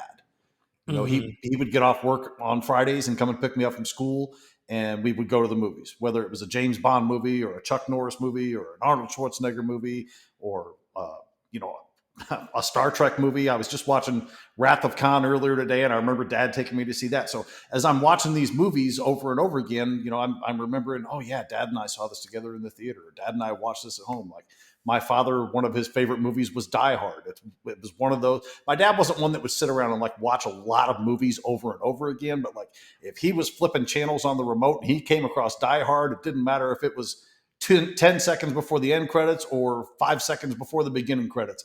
If he saw Die Hard, he set the remote down and watched it from wherever it was at because it was just one of his favorites. He loved it. So again, those memories of him involving these movies, you know, and there are so few movies that are more than, you know, 15 or 20 years old that I didn't go see in the theater with him that unless it was a horror movie. Dad hated horror movies. but you know, again, those memories are super important. And it's just, you know, I would think I would feel kind of like sad and down and everything else about it. But the truth is I'm watching these movies and remember seeing them in the theater with Dad and eating the popcorn and drinking the Cokes. And it just was a huge bonding experience for me for my whole life with my dad. So, and I've done that with my kids too. So I feel like I've kind of passed that down as well. So those memories are always going to be in my heart and they're always going to be super important. So never discount what a memory is worth. No, 100%. My grandma Ruth, whenever we would go on like little trips with her on the summertime, she would take us to all kinds of things. And she would always say, you know what we're doing? We're making memories. And amen to that. Yep. All right, got one last email. It's from Bobby Hernandez. It says, Andy, Jamie, and Brendan. I was listening to the 10-year anniversary episode, and you said something about not promising another 10 years. And there are some that were more private messages that I'm not going to read on the show. But yeah, like there, I didn't mean to stir up anybody. It says, it got me thinking, what would it take for you, Jamie, and Brendan to keep doing the podcast for another 10 years? Is there a certain amount of subscribers on Patreon where you'd feel comfortable doing it full time? What if Spotify approached you with a Joe Rogan kind of deal? Would you take it? Just curious. Thank you for all that you do, and let's try and get you some of that sweet Spotify money. Bobby, thank you. I mean, if I could make it my job, you better believe I would do it for another 10 years. Yes, of course I would. Because that would be fun. The problem is I have a job that takes up a lot of my time. And so this is done when I'm not doing that or, you know, with my wife and daughter or trying to have a life outside of that. So, sure. Yeah. If between Patreon or Spotify, if they wanted to pay me a salary to keep doing Holy BatCast and I could quit my job, yeah, of course I'd do it another decade. Where do I get on this program? That's what I right. Right. But for now, first things first, I feel like you would yell at me way less than my current boss. So I think that would be excellent just in that regard. And you call me a slave driver. I know. I call him that too, and he yells at me. Maybe that's the difference. Well, yeah. So anyway, yeah, I mean, that would be swell. It'd be wonderful to do this for a living. But for now, it's just a fun thing we do on the side. But I appreciate your intentions, Bobby. I love it. But anyway, that's it. We're closing the Wayne Manor mailbox. If you've got something for the Wayne Manor mailbox, you can send that, as always, to holybatcast@rf4rm.com. And that's going to do it for another potpourri episode of Holy BatCast. Jamie, thanks for hanging out and thanks for chatting. Yeah, that's a relatively reasonable time tonight even. Wow. Look at that. Look at that. Thank God that me and Kathrynn did a 25-minute review of Batman in concert to help fill it out. That's what it was. Okay. Yeah, see? I mean, if we didn't have that, it would still be just a shorter episode because I feel like we talked about things as much as they needed to be talked about. Well, fair, but, you know, sometimes, you know, we have to talk about news. We have to talk about an episode of the Batman. We have to talk about some emails. And it winds up being, you know, 90 minutes plus your Batman music, Batman in concert review. But then like there's a 15-second TV spot from the Super Bowl, and we can turn that into 2.5 hours. So you just never know what's going to happen with this, is my point. Very valid. You just never know, but feel good about it for tonight. Thanks for joining. Where can we find you, if anywhere? Periodically floating around Real Fans groups. Right now, I'm kind of, for some reason, stuck in the middle of a Star Trek movie marathon, which, I just started part 4 before we started recording tonight, so I might as well just ride it out and get the rest of them done. The rest of them are, in my opinion, pretty easy watches. Well, like five is a big question mark for me. 6 even is actually, five's not good, but I can watch it. It has to be. The 1 is just so damn dry. Yeah, you just start with 2. It's the way to go. Yeah, I love 2. Saw it in theater with Dad. But yeah, so not much on social media. A little bit on Letterboxd here and there, but I mostly do movies that I've never seen before on Letterboxd, or brand new movies there, and I'm not seeing a lot of either of those right now. So my Letterboxd is a little quiet, but eventually that'll ramp back up, I'm sure. I still haven't seen Dune 2. I'm probably just going to hold out till HBO at this point. So, yeah. Wow. And Dune was your favorite movie a couple years ago. It was, and I didn't see it in the theater then either. But really? It was a same day release. But that was a day and date thing, right? And I love the movie. I want to see it, but God, I have such an aversion to going to movie theaters now because I'm spoiled. But well. All right. I can pre-order it right now for $30 though. Indeed you can. Which is ironic because that's the exact same price I would have had to pay to buy Night Swim. Oh, whatever the hell that was called. Do it. Dude, it just dropped to $20, and Apple's out there talking about it like that's some kind of an amazing spectacle that now you can buy it for $20. I'm like, no, I can't. So Stephen King just tweeted out that he really liked it, and I was like, Stephen King, what are you doing? I love you. I want to take you seriously, but not when you back movies like Night Swim. What are you doing? It just felt like a favor he was doing to Jason Blum. Like, sure, I'll say Night Swim was good because it wasn't good. Anyway, I want to watch it out of morbid curiosity now, but I still haven't. Yeah, wait. At this point, I'm not paying for free. Yeah, don't pay $20 for it. All right. I already told you where to find me, but thank you as always for joining us. Thanks for downloading or streaming the show. Please do subscribe or follow the show wherever you get your podcasts, and rate and review us. That's something easy you can do. It's simple. It costs nothing, and it shows some support. We would love it. You can also go to holybatcast.com or find Holy BatCast on Facebook, Twitter, Instagram, and YouTube. If you got something for the Wayne Manor mailbox, that email address again is holybatcast@rf4rm.com. Our theme music was created by the talented Gaurav Venkateswar. You can find his work at gvtunes.com. And don't forget to check out our sponsors over at Manscaped. Go to manscaped.com. And if you're going to make a purchase, use that promo code BATSCAPED for 20% off and free shipping. But that will do it for this episode of Holy BatCast. On behalf of Jamie, I've been Andy. We'll see you next time. Same bat time, same bat channel.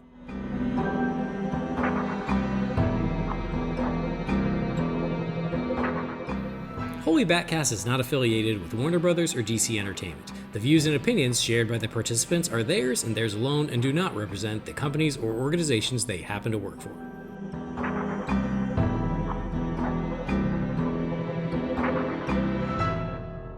All right, onward. Gotta go fish out this Batmobile from the back of the shelf. I gotta go get the Batmobile and break anything else. Ooh, yeah. I got some other cool shit in here if you want to break that. I did see the thing behind you and I want to play with it.